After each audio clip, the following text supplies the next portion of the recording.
We'll begin with prayer, followed by the Pledge of Allegiance. We're honored to have Pastor Dyke Lee Sr. of the First Tabernacle Baptist Church to lead us in prayer. All who can, please stand.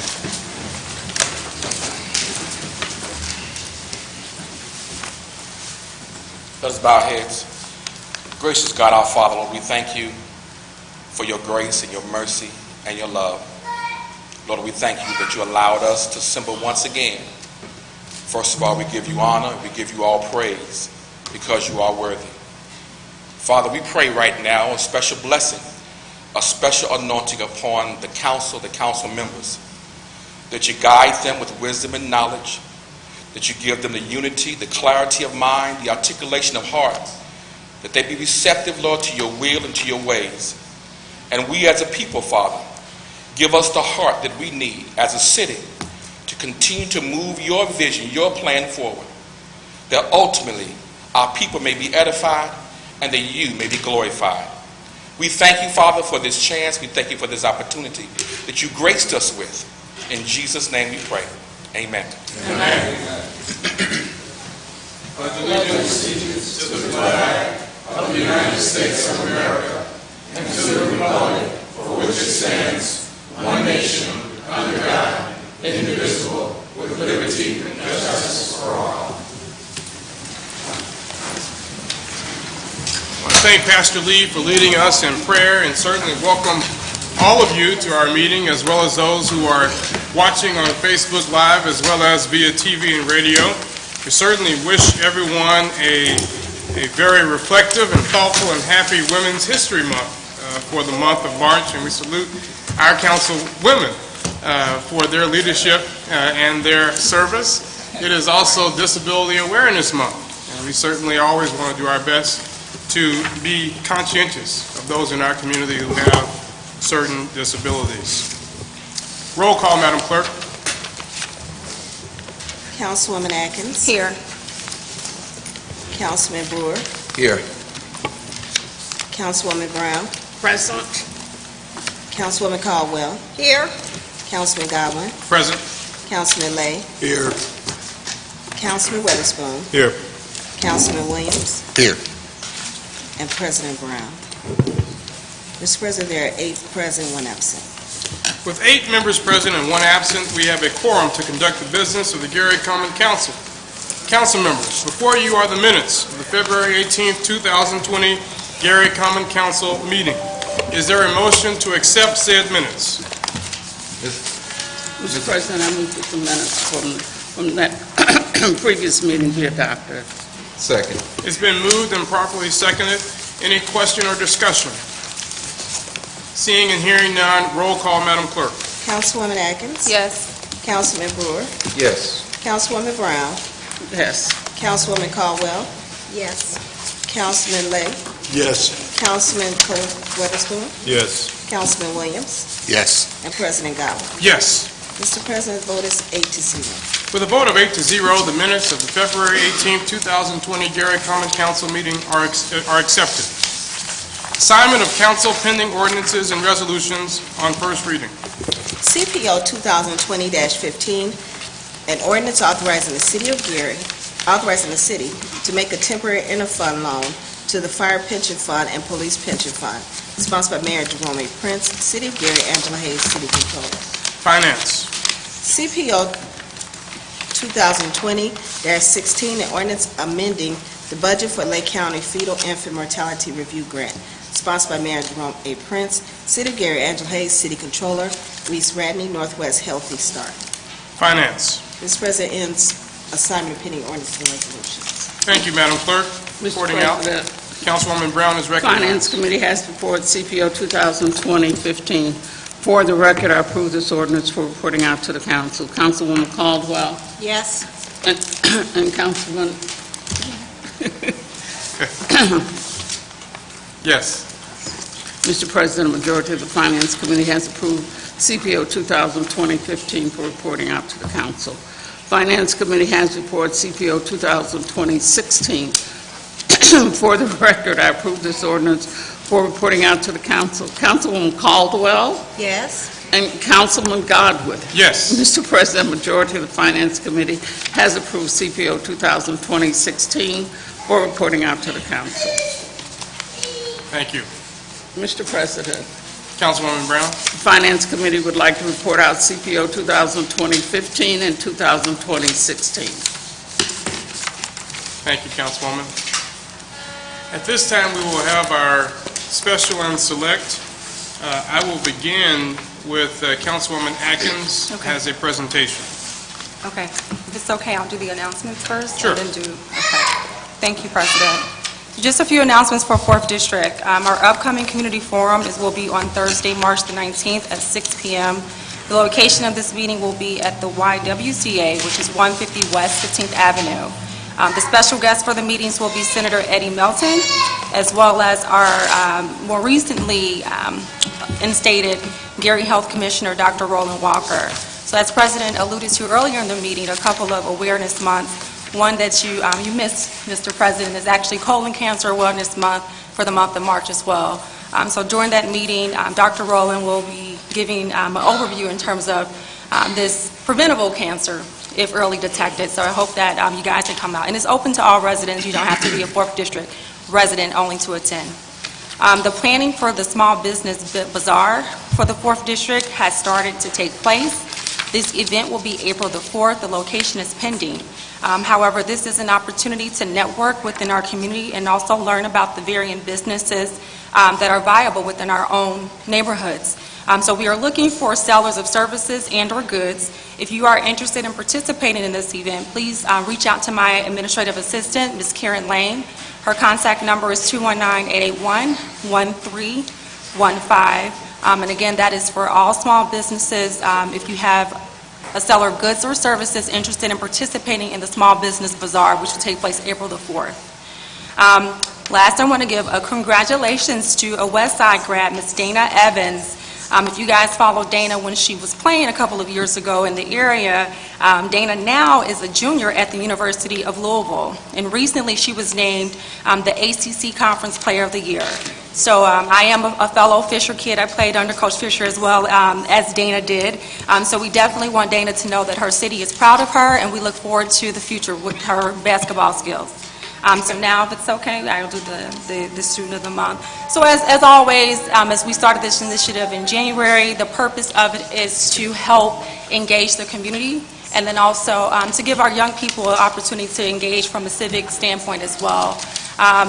Someone told me I should say this. When I was actually a kid, I remember watching Councilwoman Brown, as well as then was Councilman Prince, who was on the council when I was in high school. And so I remember looking at these events and seeing one day possibly I can sit in this seat. And so it's an honor to be able to sit with both of them in this platform. And so I think us utilizing this tool to get our students involved and seeing that we are recognizing them, maybe one day it will put a light inside of their head that they can too come up here and lead their city as well. So I'll go to the podium for the Student of the Month for March.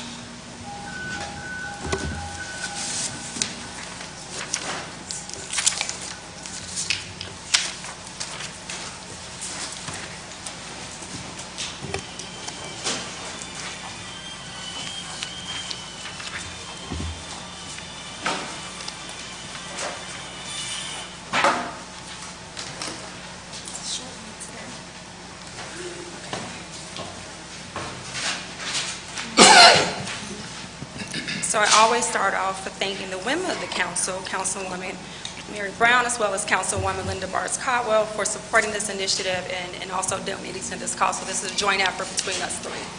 Okay, so the Student of the Month for the month of March is Alana Johnson. Is Alana here? Come on, baby girl.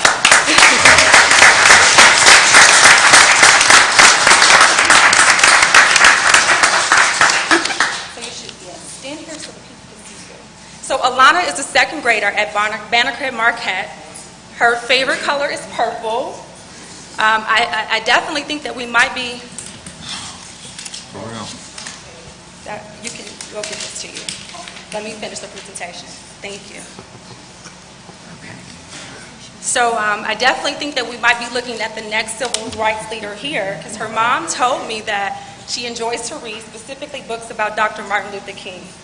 So maybe you're our next civil rights activist within the city of Gary. I also asked her mom to give me something to describe Alana. And so one thing that she did tell me that might get me a little emotional was that Alana is like no other child. Her wisdom is everything. Alana mom has actually recently went through a battle of cancer herself. And so she said that Alana was the reason she had the strength to fight. When she lost her hair, Miss Alana reminded her mom of her puberty every day. So Alana is selfless. She shows compassion and is always worried about the needs of her younger brother and sister.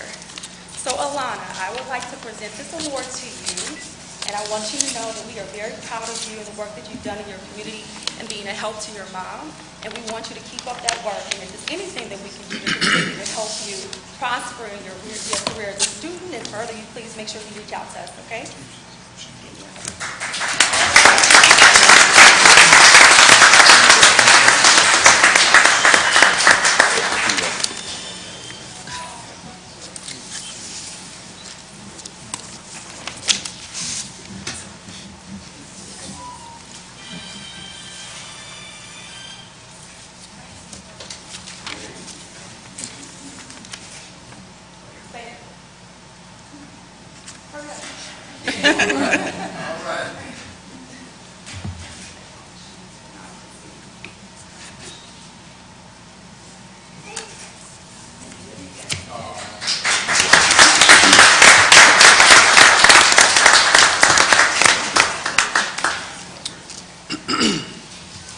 Thank you, Councilwoman Atkins. Thank you. At this point, we will have a special presentation by Mr. Stanley Still of the Gary Fire Department, the EMT. Will do a presentation.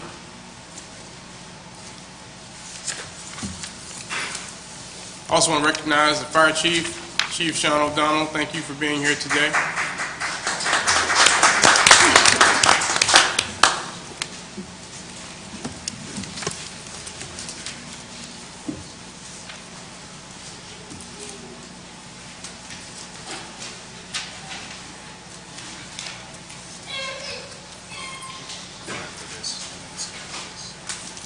Good evening, Council. Good evening. Honorable Mayor.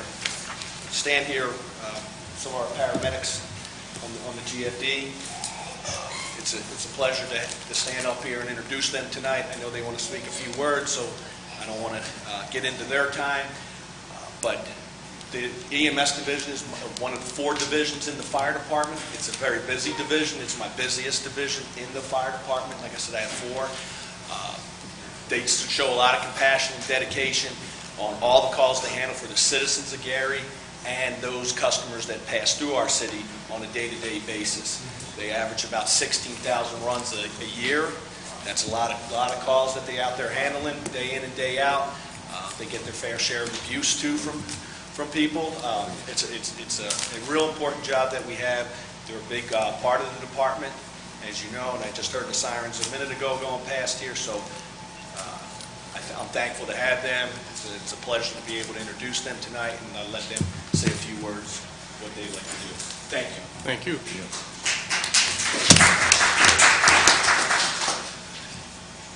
Thank you, Chief O'Donnell, to our mayor, to our council. Hello, my name is Stanley Steele, and I'm a 26-year veteran of the Gary Fire Department EMS Division. I currently hold the rank of Chief Medic that supervises the department's 3rd turn ambulance crews. Standing here with me are 14 of the most courageous, non-sworn paramedics of the Gary Fire Department that serve the citizens of Gary and are the highest level trained personnel in paramedicine. These 15 paramedics that stand before you are nationally registered and licensed by the state of Indiana. Our non-sworn paramedics are spread about between Gary Fire Department's 3 divisions, and are partnered with Gary firefighter EMTs on 4 of 5 city ambulances. EMTs are the lowest trained medical professional in the field and certified through a 120-hour classroom instructional, which allows them to serve on a basic life support level. Paramedics serve as the highest trained medical personnel outside of the hospital setting with the mandatory 1,200, 1,500 classroom hours, continued education training, and skills that are so advanced that they begin mobile intensive care skill sets to the streets. Paramedics operate under the license of their medical director and able to administer medicines, perform life-saving airway management, recognition of life-threatening cardiac emergencies that require advanced interventions. Gary EMS was started May 1st, 1972, when Gary Fire Department took over transporting patients to the hospital from the local funeral homes, which use Hertz cars as ambulances. Ambulance personnel at that time only had the lowest level of training as first aid providers, in which their response was simply load and go. The first EMT program was started in 1974 by Dr. David Ross at Indiana University Northwest in Gary, Indiana. The early EMT class was only 30 hours, and when finished, a state certification was issued. It was then, in 1974, Gary Fire Department displayed its first Dodge van ambulance that was assigned to Station 1's downtown firehouse location. In 1977, Dr. David Ross took it a step further and implemented the Paramedics Mobile Intensive Care Paramedic Program that was sponsored through Methodist Hospitals Incorporated. It was then for Gary Fireman, Milt Jackson, Bernard Henderson, Sam Morgan, and Richard Spitz took the challenge of upgrading their skills by taking the paramedic class and successfully completed it. In 1978 through 1979, there was little interest in additional firemen becoming EMTs or paramedics, and subsequently ran into a shortage of EMS workers. It was then a decision was made to hire non-sworn medics to the EMS division. In January of 1980, 4 African-American women, Mary Smith, the late Geraldine Grayson, the late Louise Anderson, and Paulette McMiller, enrolled in the EMT program at Indiana University Northwest in Gary, and were hired by the City of Gary Fire Department's EMS division. These 4 individuals were paid employees of the city and received on-the-job training until they were proficient in their skills. This undoubtedly became the normal standard of hiring within the Gary Fire Department's EMS division. Gary EMS has been legendary over the years of having the most experienced and well-trained EMTs and paramedics in the world.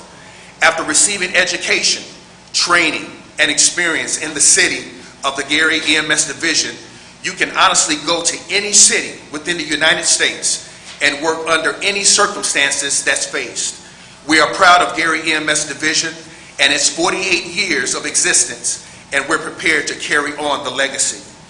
The next speaking voice that you will hear that will be that of Gary EMS Division Paramedic Scott Marshall and EMS Training Officer Tia Thompson, in that order. Thank you.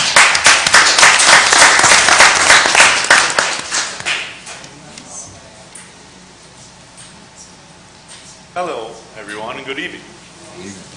My name is Scott Marshall. I'm a nationally certified paramedic who's been privileged to work for the City of Gary, Indiana for the past 5 years, doing EMS altogether now for the past 15 years. While Chief Medic Stanley Steele explained a little bit of the history of the EMS division and the difference between EMT and a paramedic, I'd like to take a second to explain where we are today in March of 2020.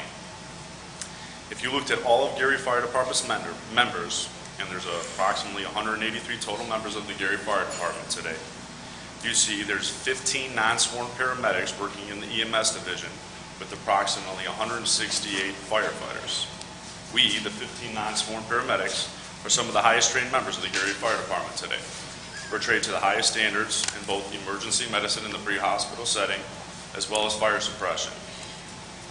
So if you took the 15 sworn members and divided it by its 183 total members of the Gary Fire Department, you'll see that we make up just 8% of the total population of the Gary Fire Department. And although we are very low in volume, at just 8%, what we do for the city is far from low in volume. In 2019, we're proud to say we, the non-sworn paramedics, ran and averaged approximately 79% of the total call volume for the Gary Fire Department.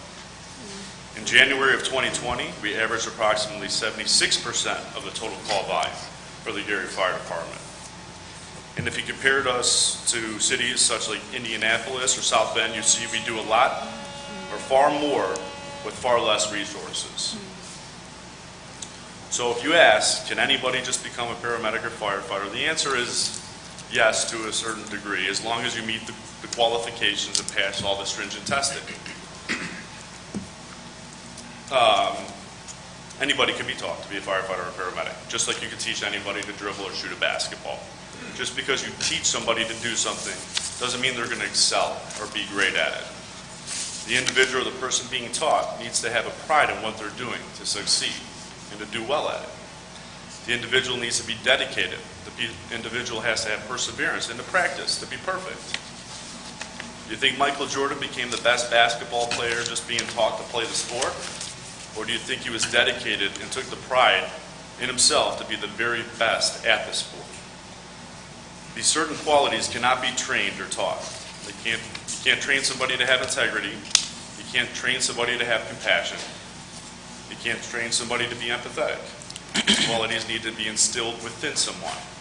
Qualities that I believe, and I'm proud to say, each one of the non-sworn paramedics standing here today, and those that aren't here, have for this job and the service that we're privileged to provide for the City of Gary and the Gary Fire Department. Again, although very low in volume at just 8% of the total population of the Gary Fire Department, the EMS division does over 75% of the total call volume. We present these numbers today because we just want you to know how we're very proud of what we do for the City of Gary and how hard we work.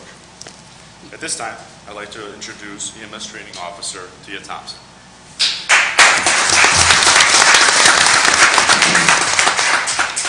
Good evening, everyone. My name is Tia Thompson, and I am the EMS Training Officer for the Gary Fire Department.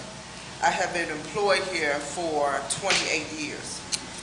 You've heard from Chief Medic Stanley Steele and Paramedic Scott Marshall. Standing over there are some of the proud and highly trained paramedics that provide excellent advanced life support care to the citizens of Gary. My job here on the Gary Fire Department is to train and provide continuing education to all the first responders, EMTs, and paramedics that are employed on the Gary Fire Department. This group of elite and prestigious paramedics are here to make sure the citizens of Gary receive the very best professional pre-hospital care in the city of Gary. In conclusion, we the paramedics have worked very hard to become registered, national registered, and Indiana licensed paramedics and take pride in being paramedics on the Gary Fire Department. Thank you so very much for listening to us, and thank you for allowing us to introduce ourselves to you.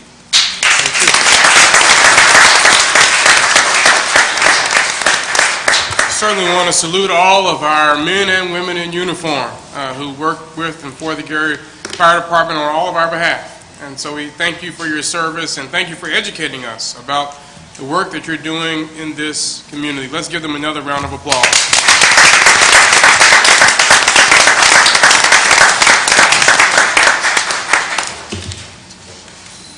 This time we have a presentation from the Committee for a Gary CBA. Ms. Carolyn McCready of the 1st District will lead that.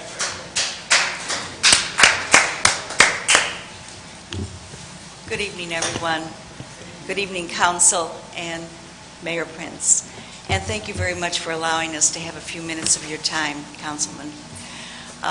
My name is Carolyn McCready, and I am a resident of the 1st District and also a member of the Gary Committee for a CBA. And I wanted to give the Council, many of you who voted for the CBA ordinance last December, an update on what's happened since that time.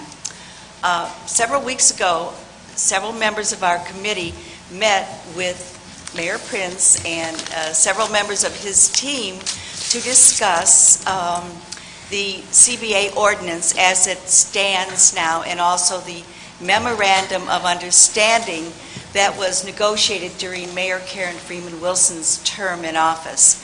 I'm here to say that we had a very good, interesting, and robust meeting with the mayor and his team.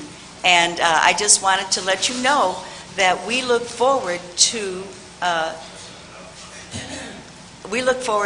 a very robust and transparent and productive continuing conversation about the implementation of the Community Benefits Ordinance and also the Memorandum of Understanding.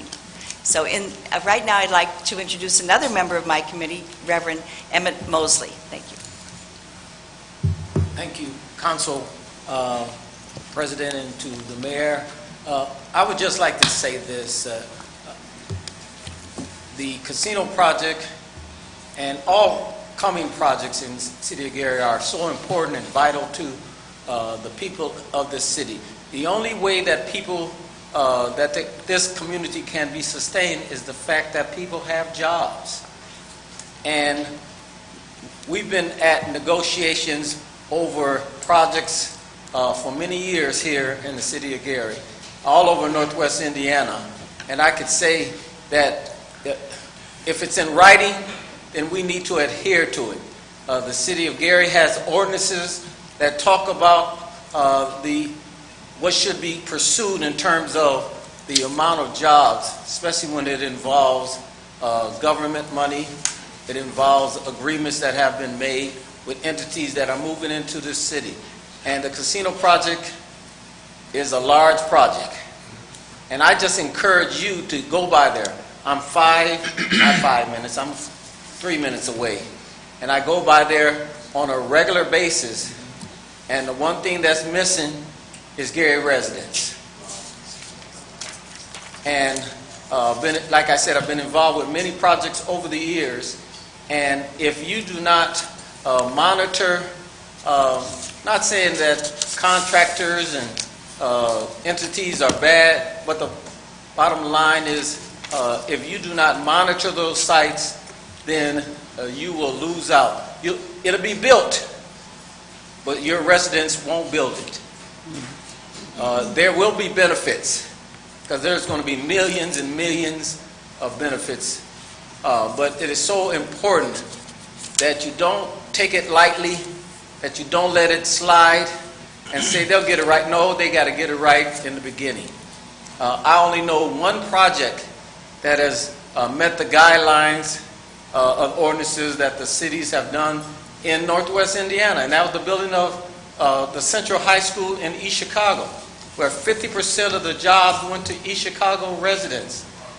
And the only way it's going to happen here in Gary is that it has to be monitored, and we have to work together to make sure that our folks benefit from this building of this facility, and that it transform and change lives. It can and it will if we monitor it. Thank you so much. Thank you, absolutely. And I just want to say that I certainly support what you're doing. I know that Councilman Brewer and I had meetings just a few weeks ago with your organization to talk about implementing the MOU. And of course, I was taken aback when I found out yesterday that the MOU had been rescinded. No notification was given to me, or I don't think any other council member, of that fact. So I look forward to figuring out what the next plan is for that, because I agree with you that where there is no oversight, there won't be any implementation of the ideals that I think we stand for in terms of hiring locally and ensuring that that is done. Any other council members for special and select? Yes. Councilman Williams is recognized. The 6th District's Community Forum will be Thursday, March 26th at 6 o'clock p.m. at the Blind Social Center, 4955 Broadway. We will have special guests there, Nicholas Elliott from the 2020 Census, our Mayor Jerome Prince, Arlene Colvin, Chief of Staff, Arlene Hayes, Controller, Marinetta Barber, which will be is our Director of Board of Public Works and Safety, and of course Trent McCain, which is our corporate counsel. The topics of discussion will be the 2020 census and also the closure of the railroad crossings within the 6th District. Everyone is welcome, so please come out and attend. Thank you. Councilwoman Brown is recognized. Thank you, Mr. President. I received a call today from Michelle Robinson, and she wanted me to be sure to make this announcement tonight, that Cause for Paws Gary will be hosting its monthly pet food pantry on Sunday, March 8th. It will be at the Gary Police Station parking lot, 555 Polk Street, Gary, Indiana, from 9 a.m. to 1 p.m. The pantry is for qualified low-income residents that receive the following support: food stamps, Section 8 housing, hot lunch program, Medicaid, SSI disability, unemployment benefits, VA disability benefits. Residents are highly encouraged to register online by Friday, March 6th for dog food, cat litter, and spay and neuter services. And that's www.causeforpawsgary.org.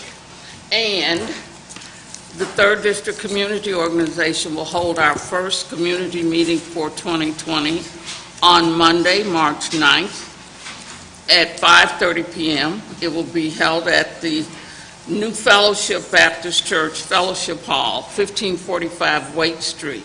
The time is 5:30 p.m.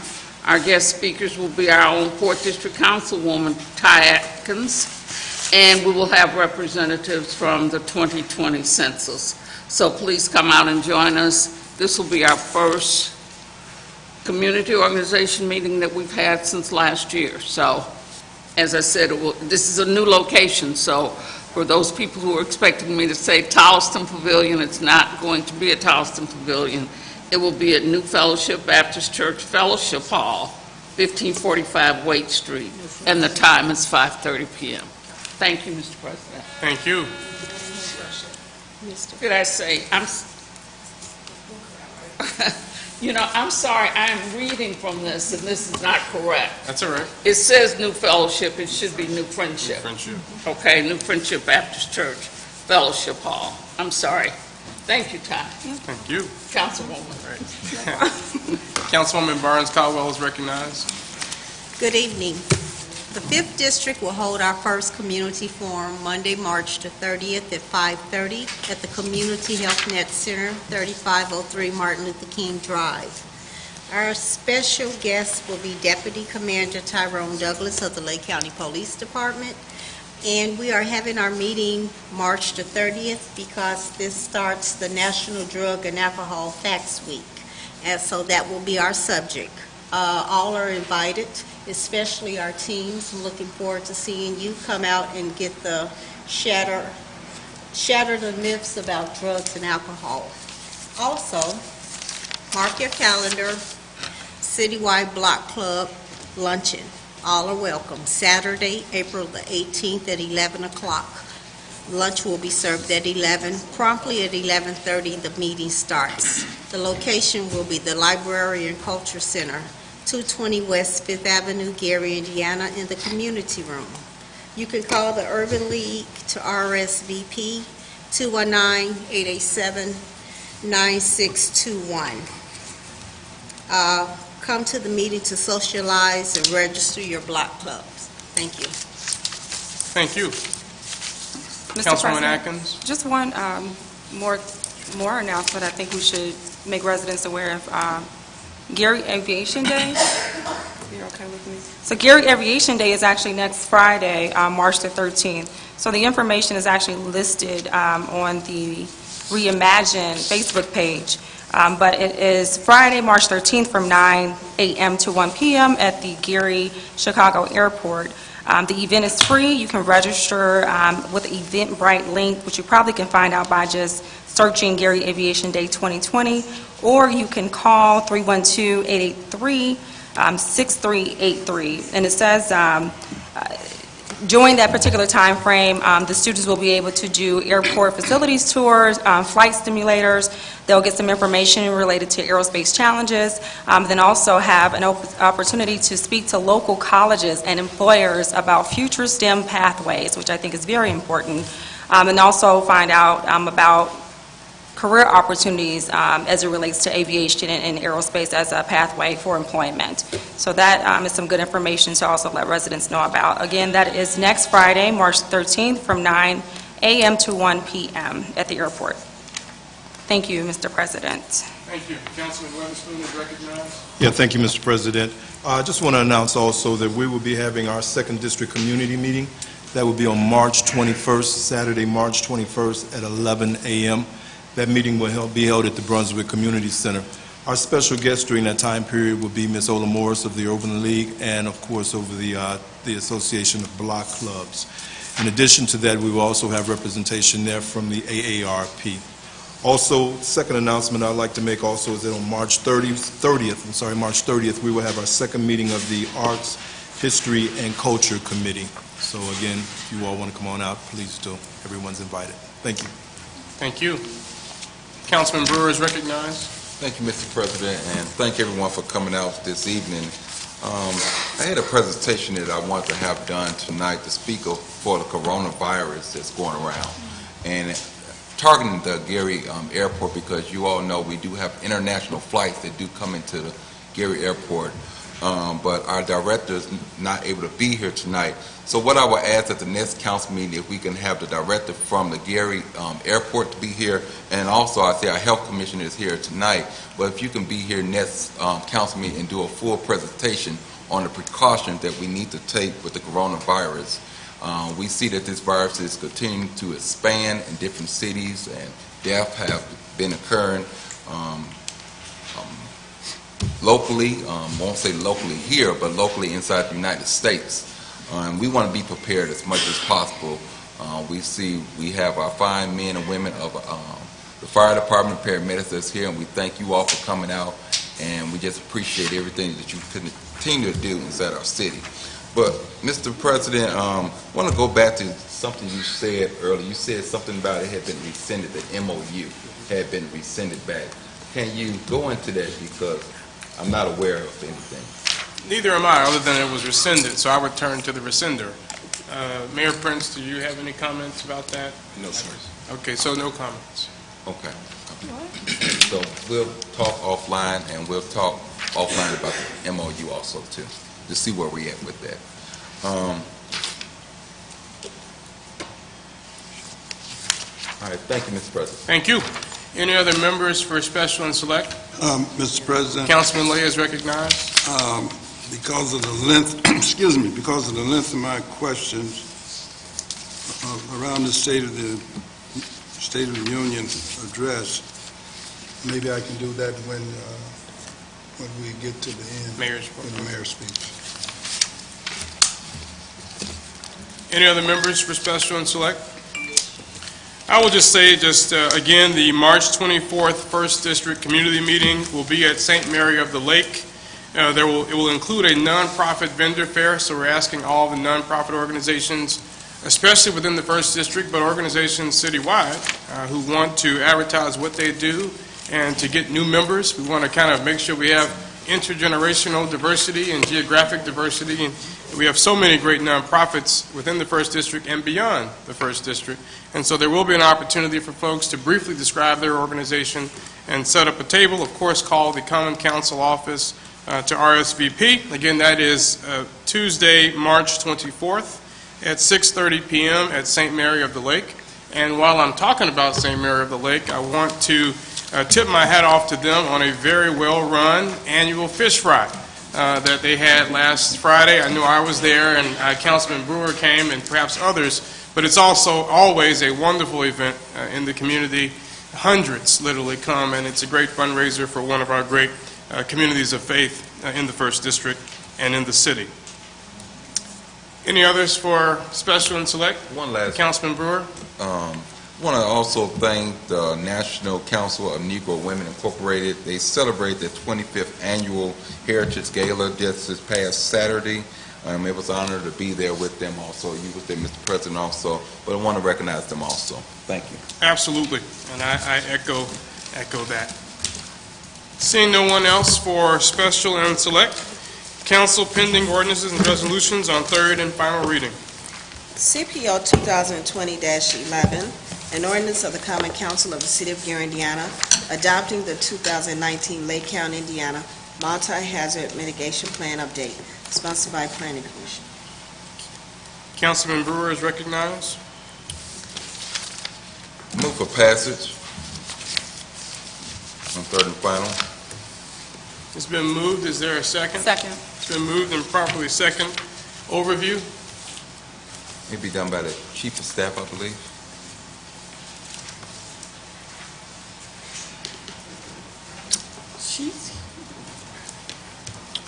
It's chief.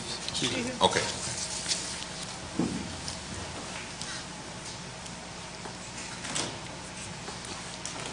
Council members, we're asking for adoption of the 2019 Lake County Multi-Hazard Mitigation Plan. The Plan Commission has reviewed this document. This is something that comes out annually and is updated regularly, which is really what I'm trying to say. And I'm asking that the council actually approve it.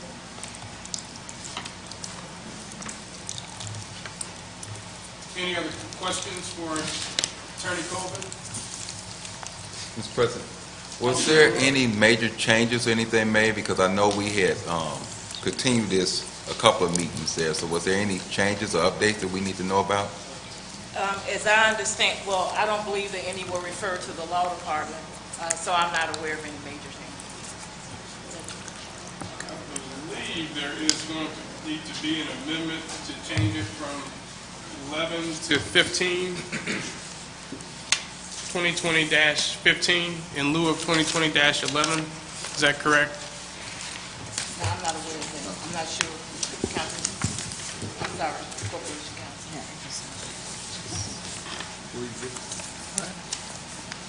Hey, I may be of help. I don't. Councilman Lay is That's recognized. that's not correct. 2015 deals with the fire and pension fund. Are you referring to the ordinance number? I mean, is that what he was? It's being changed from a resolution to from an ordinance to a resolution. That's true.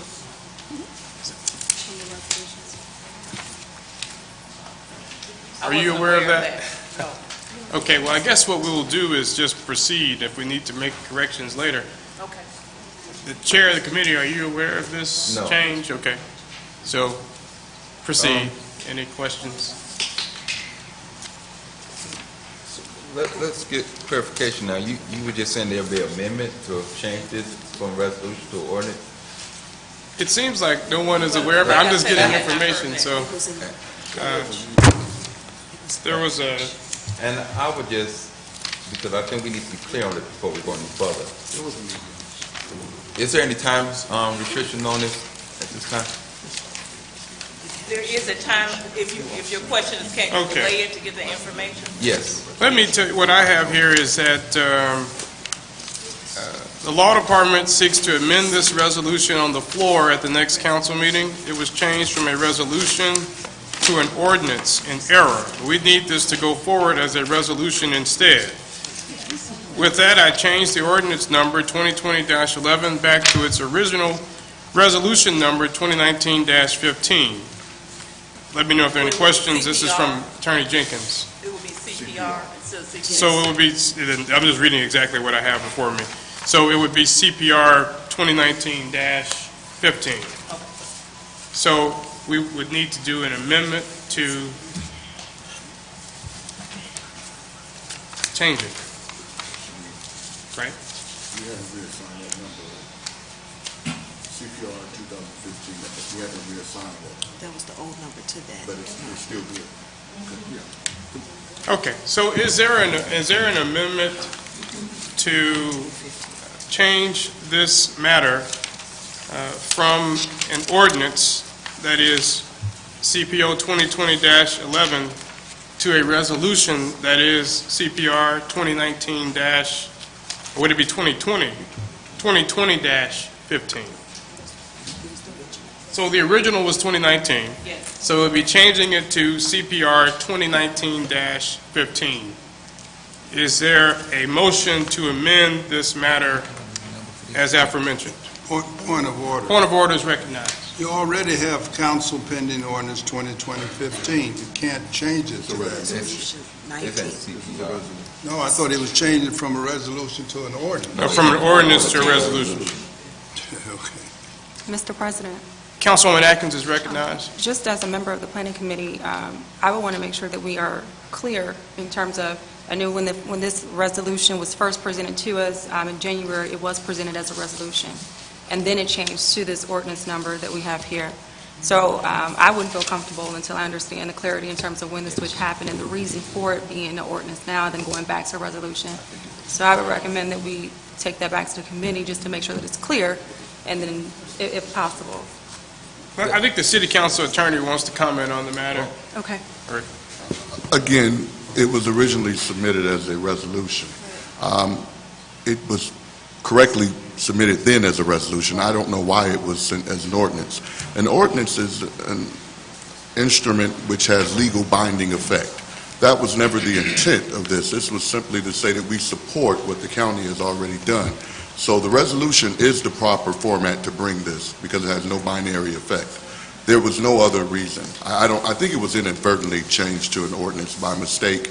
The law department caught that. They sent an email and asked that it be put back to its original form of a resolution. Okay. There was no substantive issues with it, though. Because when it was presented to us, attorney, it was a resolution in That's January. correct. It was originally a resolution. Is there a motion to amend this matter, changing it from CPO 2020-11 to CPR 2019-15? Mr. President, Councilman Brewer is recognized. I'll make a motion that we would change CPO 2020-11 to CPR 2019-15. Is there a second? Second. It's been moved and properly second. Questions or discussion? Roll call, Madam Clerk. Councilwoman Atkins? Yes. Councilman Brewer? Yes. Councilwoman Brown? Yes. Councilwoman Caldwell? Yes. Councilman Lay? Yes. Councilman Weatherspoon? Yes. Councilman Williams? Yes. And President Godwin. Yes. Mr. President, the vote is 8-0. With a vote of 8-0, CPO 2020-11 is changed to its original resolution number of CPR 2019-15.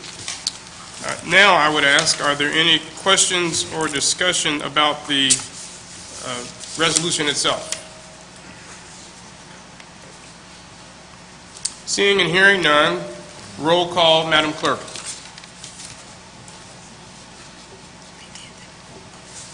Councilwoman Atkins? Yes. Councilman Brewer? Yes. Councilwoman Brown? Yes. Councilwoman Caldwell? Yes. Councilman Lay? Yes. Councilman Weatherspoon? Yes. Councilman Williams? Yes. And President Godwin. Yes. Mr. President, the vote is 8-0. With a vote of 8-0, CPR 2019-15 passes and is so ordered.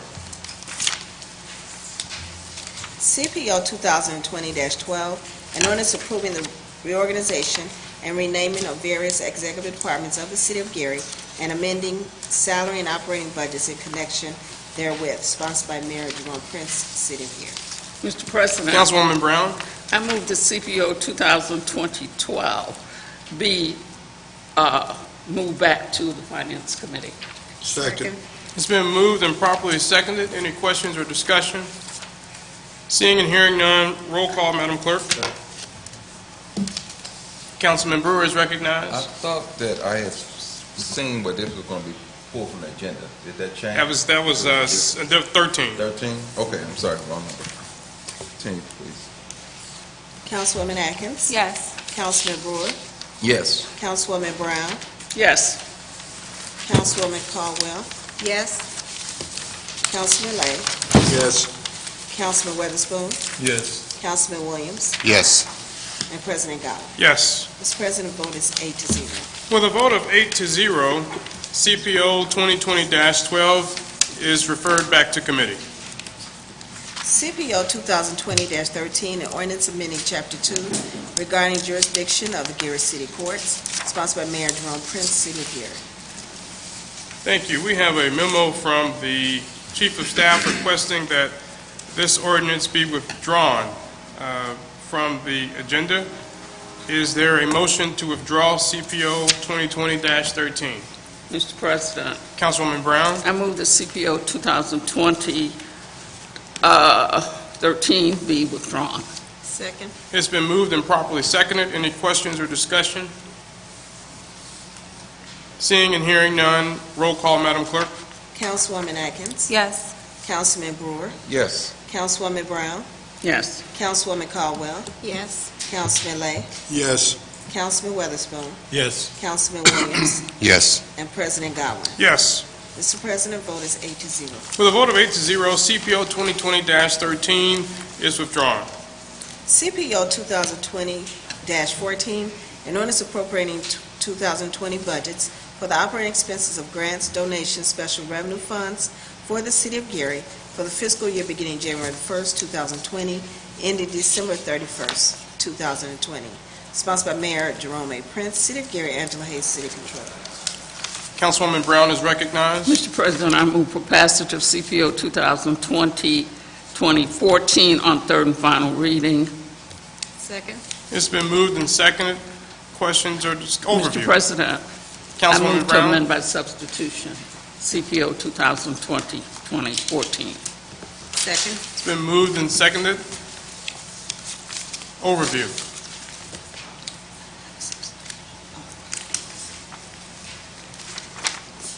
Good evening.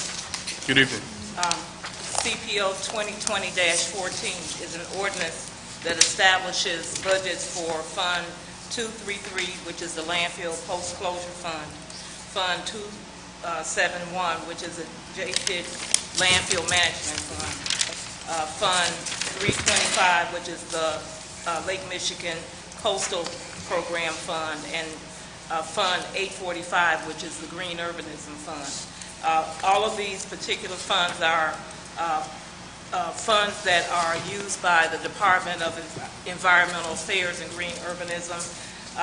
They are used, the funds are used to actually manage the landfill, the closed landfill. Fund 325 is a fund that actually establishes the budget for the Lake Michigan Coastal Program. And Fund 845 actually is funding from air quality fee permits. So I'm asking that the budgets be approved. Questions from council members? Comments?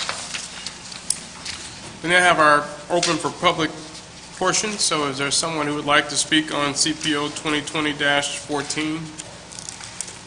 Seeing no one, public portion is closed. Roll call, Madam Clerk. Councilwoman Atkins. Yes.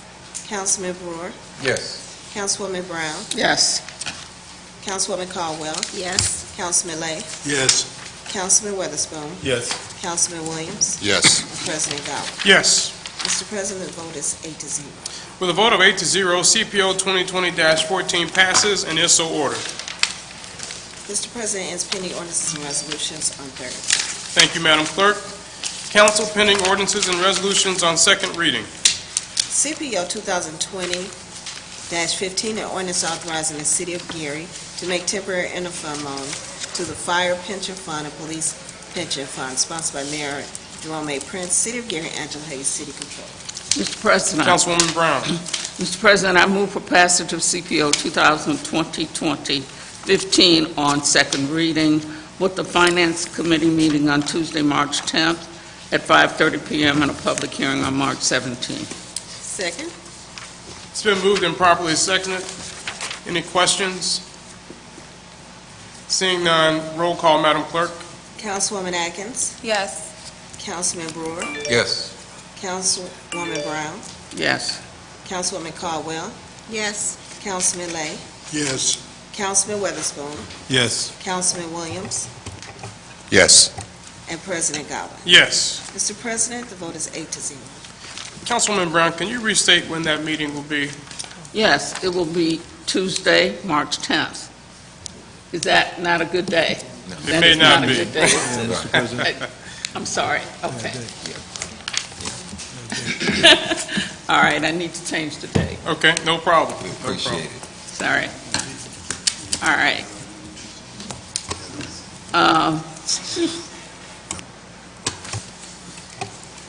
I need you to give me a date. The 12th might work. Thursday? So, March March 12th? Yes, Thursday, March 12th. that's perfect. Thank you, sure. Thursday, March 12th at 5:30, and a public hearing on March 17th. Second. It's been moved and properly seconded. Any questions or discussion? Do we need to do another vote on it? Since we changed the date. Yeah. Roll call, Madam Clerk. Councilwoman Atkins. Yes. Councilman Brewer. Yes. Councilwoman Brown. Yes. Councilwoman Caldwell. Yes. Councilman Lay. Yes. Councilman Weatherspoon. Yes. Councilman Williams. Yes. And President Godwin. Yes. Mr. President, the vote is 8-0. With a vote of 8-0, CPO 2020-15 passes on second reading with a Finance Committee meeting on Thursday, March 12th at 5:30 p.m. at the Clio Western Lounge, with a public hearing on March 17th at 6 o'clock p.m.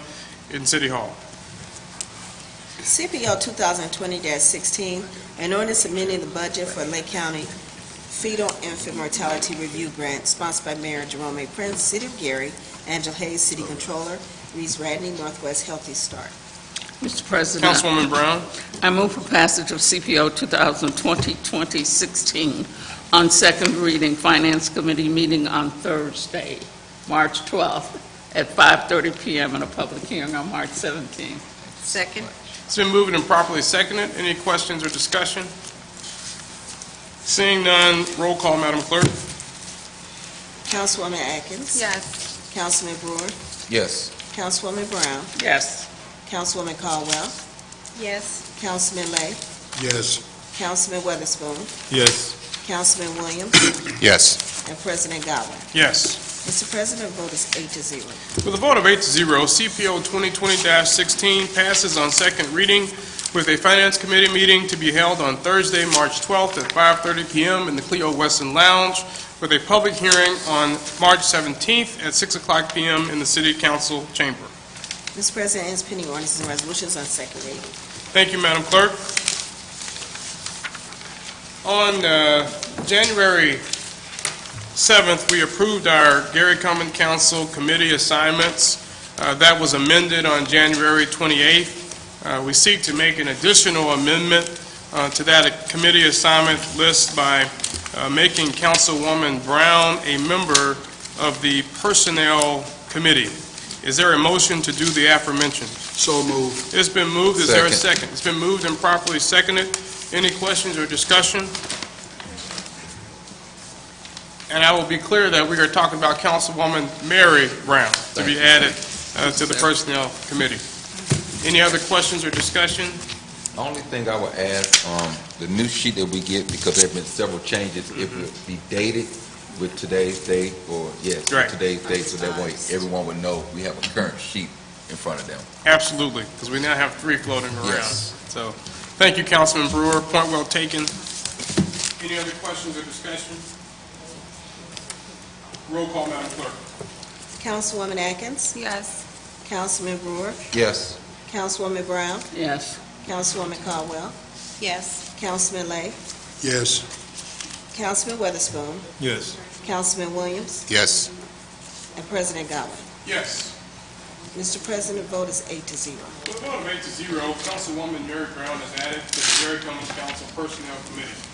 This time we acknowledge the presence of our mayor. Mayor Jerome Prince will now give the mayor's report.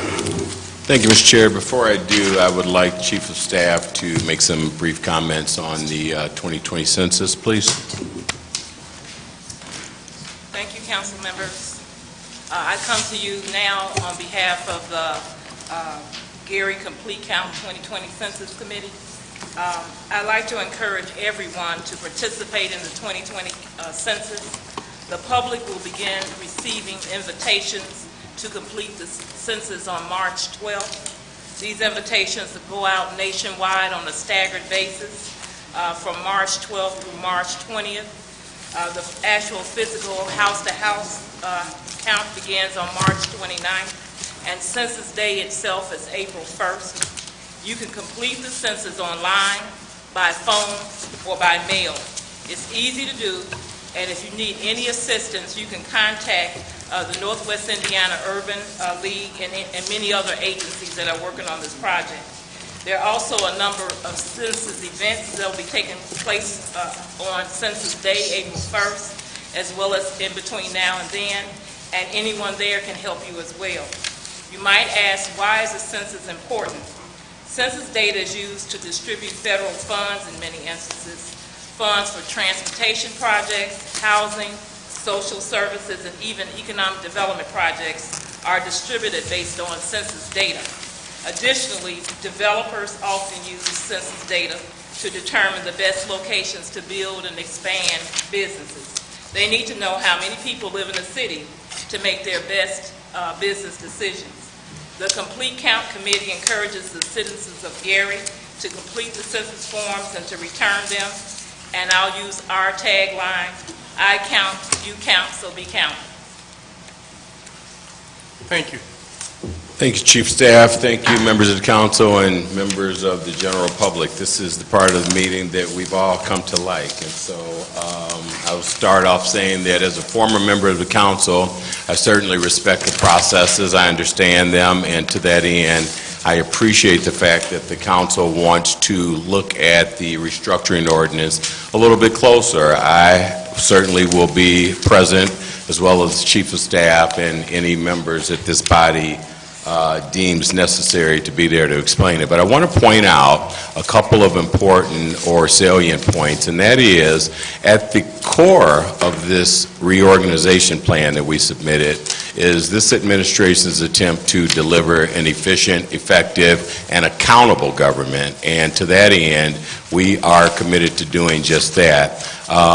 The changes that we've submitted certainly are bold and some of them courageous, but I also want to point out that each of them are revenue neutral, and certainly this council understands what that means, and as well as the general public. But I think it's important to point out that the reorganization plan that we set forth does not cost this city one additional dime. It's simply an attempt to deliver what we consider to be the most effective and efficient government necessary. Secondly, over the last couple of weeks, I've had several discussions with our newly appointed health commissioner, Dr. Walker, specifically around the subject of coronavirus. The reason we haven't said anything up until this point is because we were largely on a fact-finding mission, and because of the magnitude and the severity of this particular virus, it's important that we get it right. A, so that we don't disseminate misinformation, but also as not to cause panic in the community. And to that extent, I am confident that today, and Dr. Walker is here, and I'm prepared to give a few comments also, but I'm prepared to suggest that we are satisfied with the work that we've done up to this point. There certainly have been collaboration amongst all the entities and agencies responsible for disseminating that accurate information. Many of you, or all of you, actually should have received a fact sheet about it this evening, as well as one was left for the general public outside on the podium. But yeah, for the last few weeks, you know, as I said, there's been a lot of discussion about the coronavirus, and everyone is absolutely concerned. As the mayor of the city, my team feels it important to get, as I said, the most accurate and available information to our residents. Coronavirus is just like a flu. It is the flu. It's a general name for a range of viruses like the flu, sometimes with a strain that develops within a family of viruses that will be harder to treat and will get a great deal of media attention, as this one has. My team has prepared a brief, easy-to-use handout, as I suggested, and we left it for all of you as well as the council members. We are also will post this information on Facebook and social media.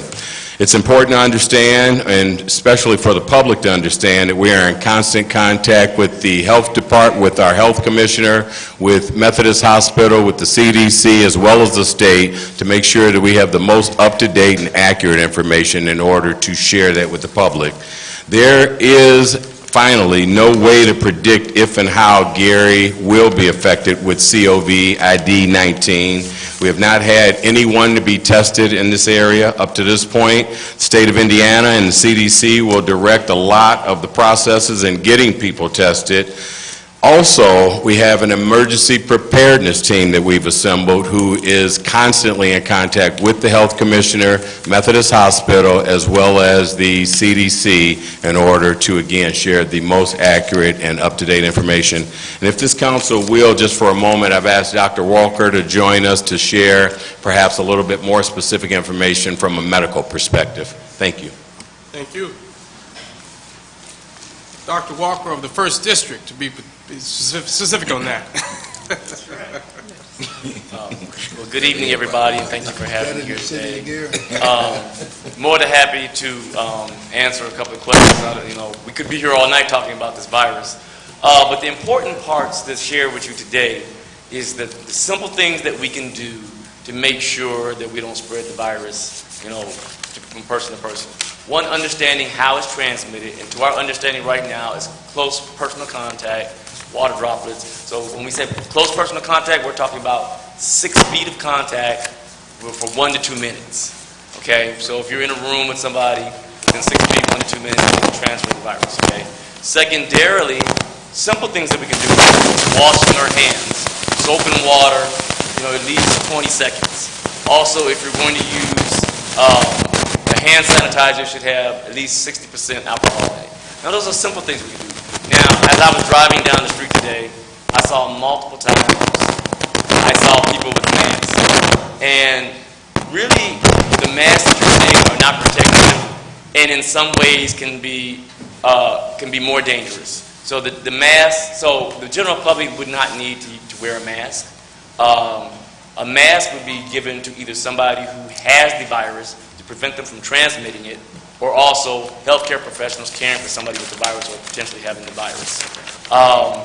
The state health department is trying to ramp up having test kits available so that if we needed to test somebody that was symptomatic, and there's a whole algorithm you would go through to decide whether somebody needs to be tested or not.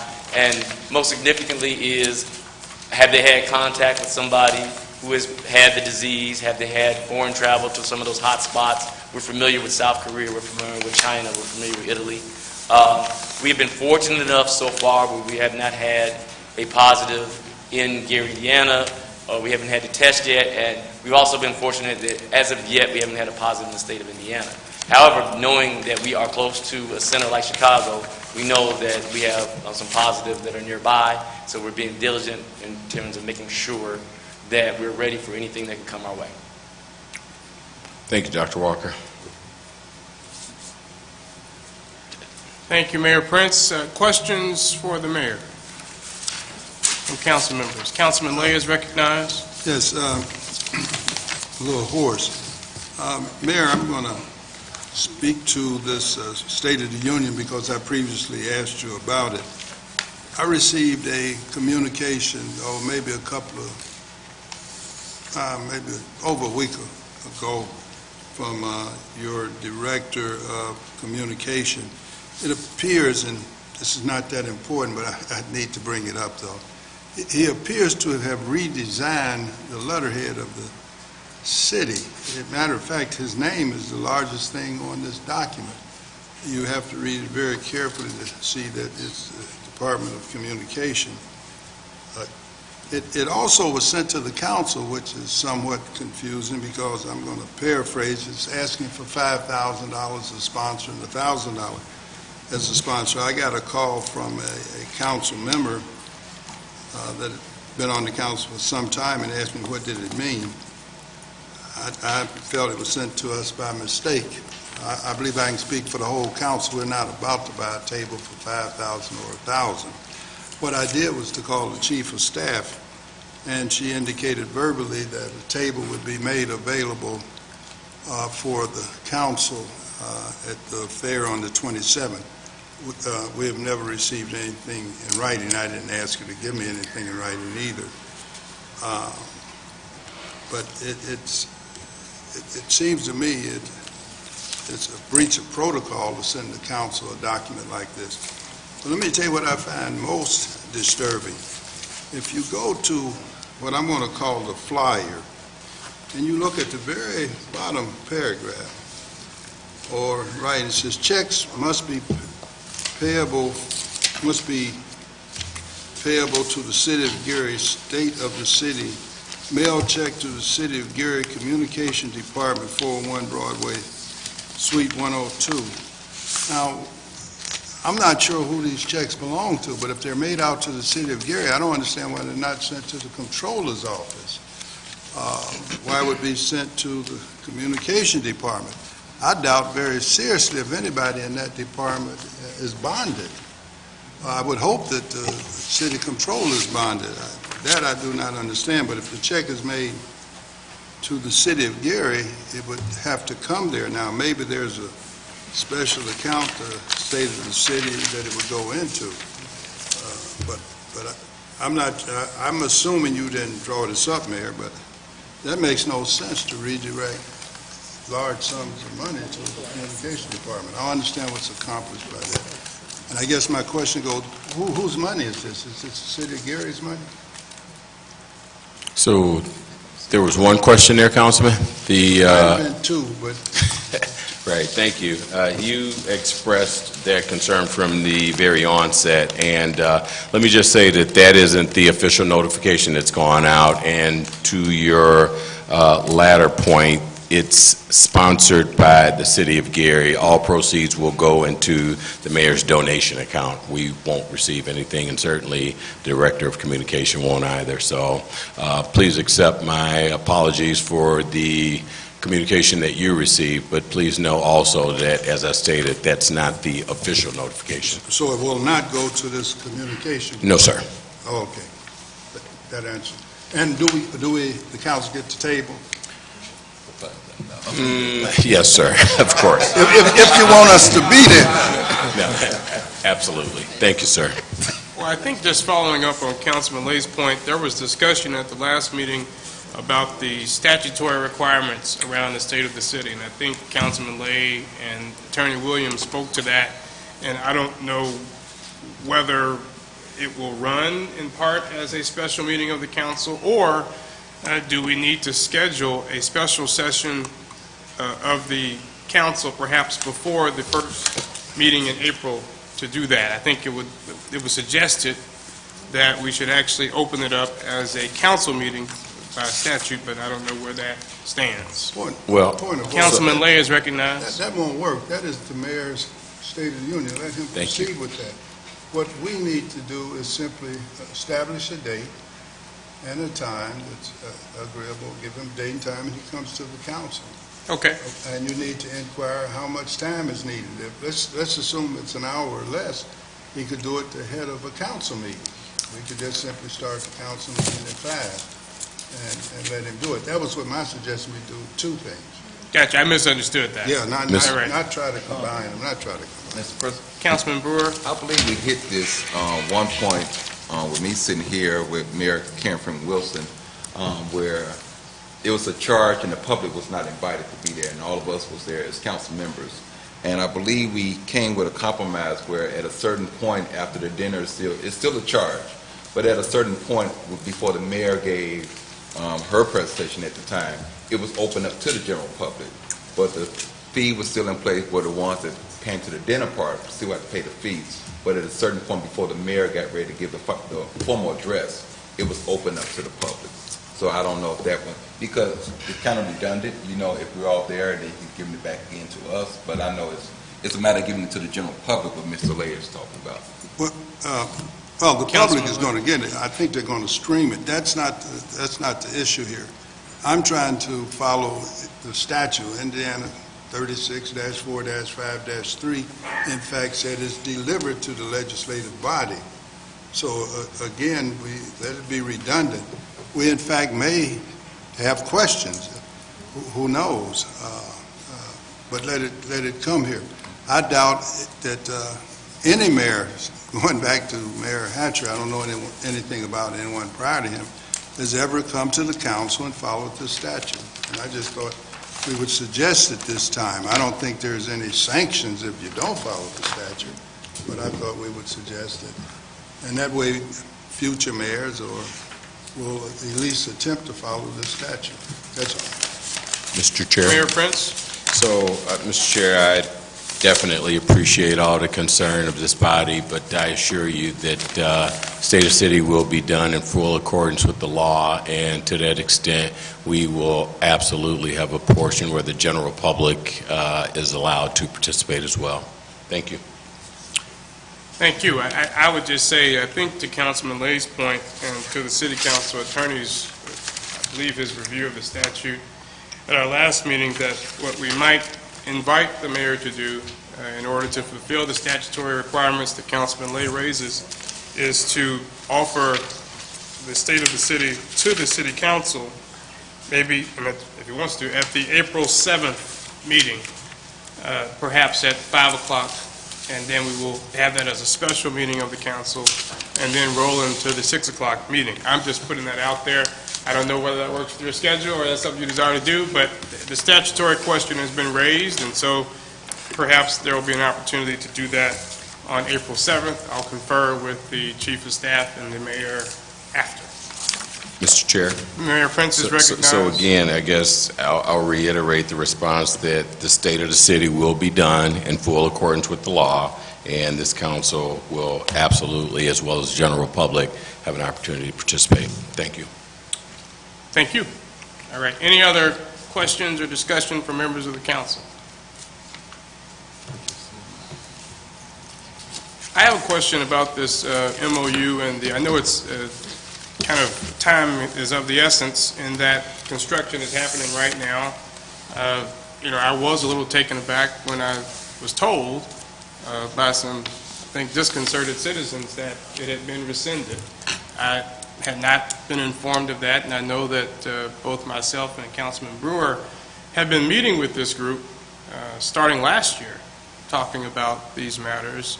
And so I just want to make sure that if there are going to be proposed changes to the community benefits agreement that was already passed into law, or a new MOU drafted, I think it would be appropriate if the council were involved in that, or at least aware of it, because we certainly get the citizen concerns around it. So I'm hopeful that we'll get an update with all deliberate speed, not how they meant it in the Brown decision, of course, because that wasn't too speedy, but with all deliberate speed, so that we'll be able to have a clear roadmap of how to go forward with that, with the essence of what the former MOU stated. Mr. Chair. The mayor is recognized. Thank you, Mr. Chair. So I'm fairly certain that the persons who shared that information with you about the rescinding of the MOU also shared the healthy conversation that was discussed at that point. And the only comment I'll have on it at this particular point, because it is an ongoing discussion, is that everyone's invited. Thank you. Thank you. Any other questions or discussion from council members? Seeing none, we're now open for public comment. 3 minutes per speaker. There is a list. We ask everybody to remain respectful and Good afternoon.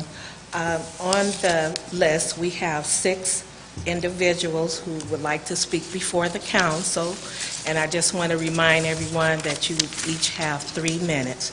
The first person up to speak is Michelle Robinson.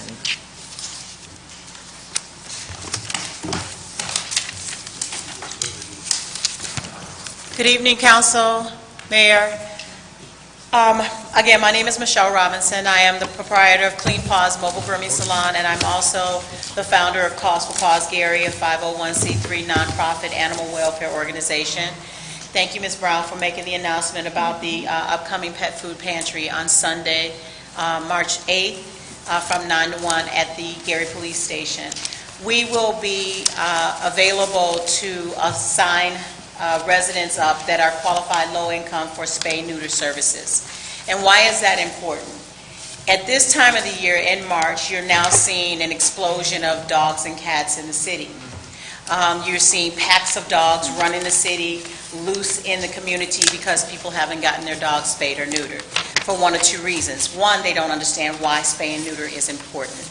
It's important because it saves lives. It stops the spread of disease through fighting. It also stops dogs from wandering away from home. A couple days ago, I almost hit a dog running with a pack of dogs. They get in these packs, they're males, unaltered, they're running all over the city. They get into fights, they get lost, they get hit by cars, they get eaten by coyotes. So another issue is that affordability. A lot of people don't get their dogs and cats spayed or neutered because they can't afford it. We are a spay neuter assist group through the state. You can get your dog, you can sign up for a spay neuter voucher for $25 if you're a qualified low-income resident. If you're not a qualified low-income resident, there are other avenues to get your pet spayed and neutered at a low cost under $100. The issue that we battle every year is street cats, and you may not know what a street cat is. It's called a feral cat or a community cat. These are cats that have at one time either been someone's pet, been turned out in the street because they didn't want it, or the cat was peeing or fighting or whatever, and they threw the cat out unaltered. 4 unaltered cats in 4 months can turn into 24 cats. That's a lot of cats. And that's only in one community. We have been working diligently throughout the city, and it's a never-ending battle. But all it takes is to get one community of cats spayed and neutered, and it stops it. You cannot eradicate stray cats because they are part of the community. What you can do is make them a working part of the community by having them spayed and neutered and vaccinated. It cuts down the fighting, and now it makes them a working member of the community where they're now hunting vermin and cutting that vermin population down in our city. And why is that important? Because vermin carry a bacteria in their urine and their feces called Listeria. And we've all heard of different companies who have had to shut their operation down because of Listeria. It's spread by that. Thank you. Our next speaker is Linda Brown. Good evening. Greetings, everyone, to Honorable Mayor, City Council, and all those seated here today.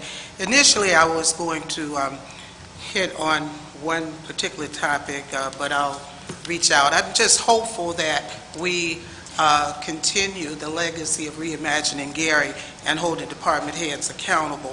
And that is, just simply take the time to return a phone call after multiple attempts. But anyway, with that being said, I just want to share with you and the listening audience, I'm sure all of you are aware of POP, Project Outreach and Prevention with Mike McGee, Dr. McGee, some of you, including attorneys, Trent and others, were at IU recently, and my daughter's a part of that. But for the listening audience, there will be a public safety basketball match, and it will include, the players are Northwest Indiana Police, the Fire Department, students, and for those of you that are not aware of POP, it was an organization started by Dr. McGee, Dr. Rutland, and others, about 8 African Americans, and they're reaching out to lower the number of violence among young people, bullying, and that sort of thing. And they offer a lot of scholarships. On April 4th, 10 o'clock to 3 p.m. at Westside Leadership Academy, POPs will have this basketball match, and it's going to be awesome. It's not just among Gary and firemen and Gary police. They're all over Northwest Indiana. And it includes a career fair, meet with local colleges. They'll also have trade schools available and armed forces. So let's please come out and support this endeavor. And this makes up primarily, Dr. Rutland, Dr. McGee, local folks, graduated from Gary Public Schools. And it's a worthwhile event. And I just encourage all of you to support it. Don't just send the young people. Parents, come out with your youth. And if you have any information, feel free to call Kim at 219-743-4412. That is all I have, and thank you so very much for the time afforded me. Thank you. Our next speaker is Jim Nowacki. Good evening, Mr. President, members of the council. My name is Jim Nowacki. I live in the 2nd District. And many of you know I walk all over the city. I don't generally have a fear walking around in my city. As a matter of fact, I'm quite comfortable.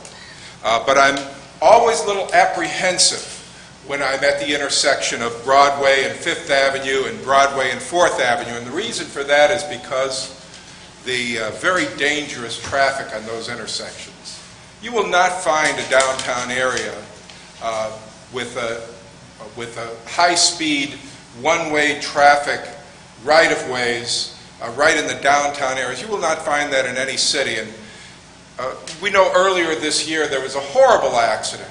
A Carmoose truck hauling a load of lime about 9 o'clock at night had been roaring through the downtown area and at Broadway had gotten into an accident, had turned and done flips, and it was a terrible mess. Now, there is absolutely no reason for a Carmoose lime hauling truck to be boring through downtown Gary at a speed that, in case of an accident, would do flips and create horrible damage in that accident. There's no reason for it. I know that when I cross that intersection myself, at least 9 out of 10 times I'll hear the jake brakes of one of those high-speed trucks being applied just at Broadway. I know I have to stop and I wait, not just for the light to give me the permission to cross the intersection, but I have to wait for those high-speed trucks to actually come to a stop because they run that intersection on a regular basis. Now, some of this is perhaps the case of not applying the law to those lawbreakers, but some of it is by design.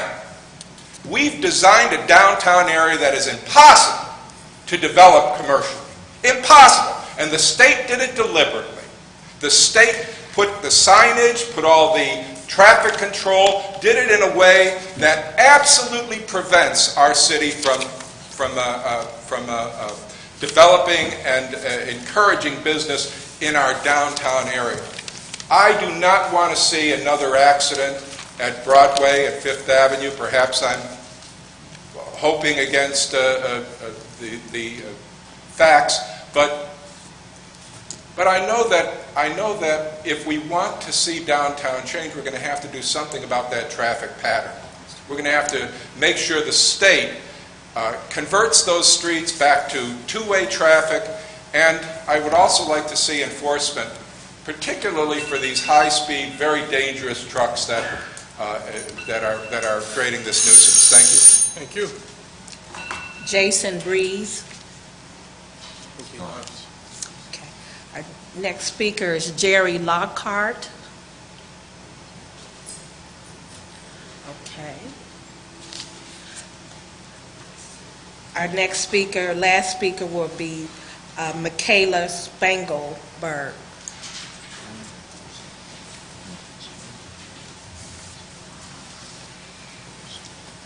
Good evening, everyone. First of all, I'd like to apologize for earlier.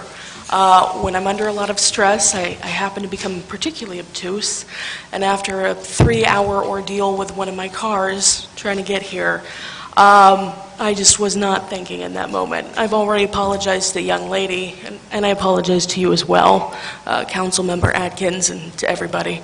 I did not mean to cause a distraction.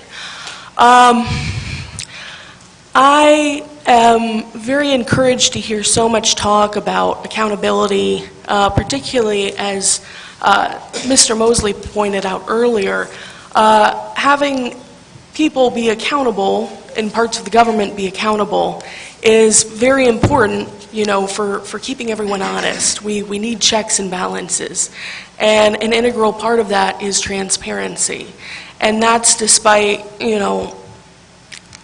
all the difficult kind of complexities of government. Good government is generally transparent. And that's kind of why it also is accountable. That's an integral part of that.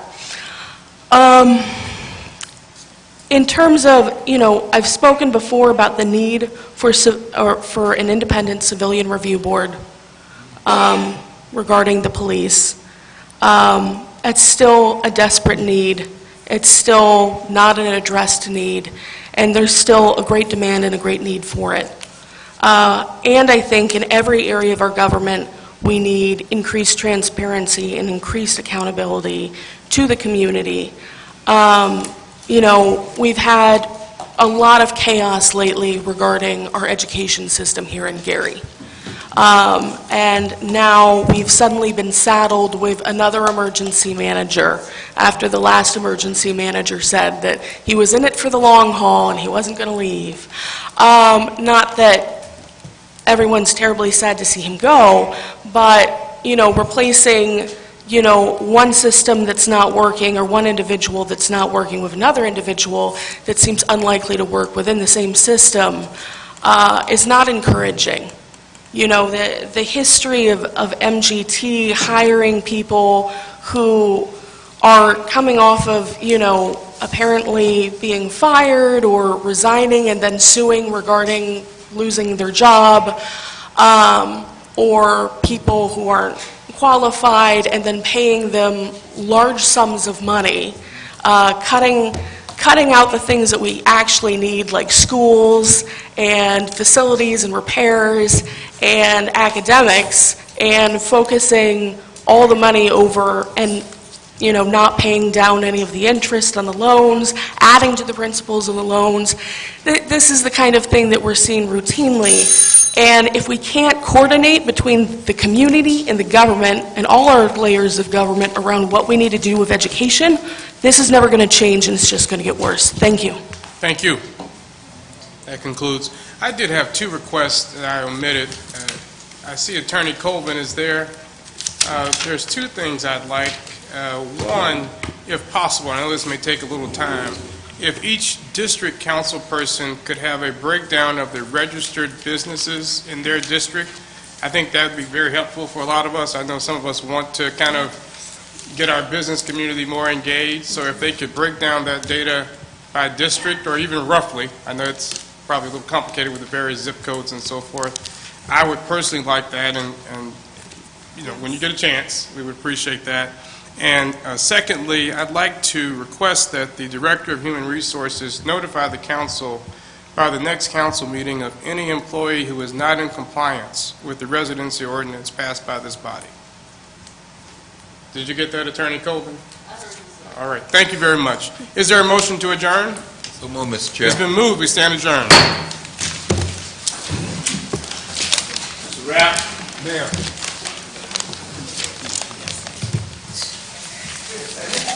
Yeah, I forgot to tell y'all, I'm supposed to be sworn in for that contractors, because I'm a part of that